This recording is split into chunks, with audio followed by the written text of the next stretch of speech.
Hello साथीहरू, आज चाहिँ हामी वकमा निक्लेको छु। वकको साथसाथ जङ्गलतिर नि कुद्न जान्छु अलिअलि। यो चाहिँ पुरा फायरिङ रेन्ज हो, फौजी एरिया। फायरिङ गर्ने यही आन्छ। यहाँ सानो खोला नै छ हाम्रो एरियाको। अब हामी वक गर्दैछु।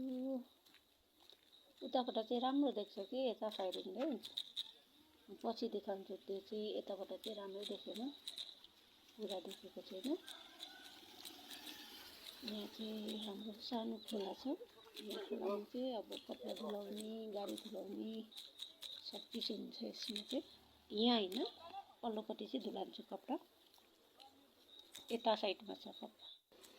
अरू हामी जङ्गलतिर लाग्छौँ। अब यो चाहिँ हो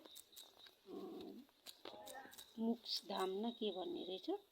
यसमा चाहिँ मान्छेहरू मर्दाखेरि हाम्रो एरियाको जति नै छ यहीँ जलाउने जान्छ।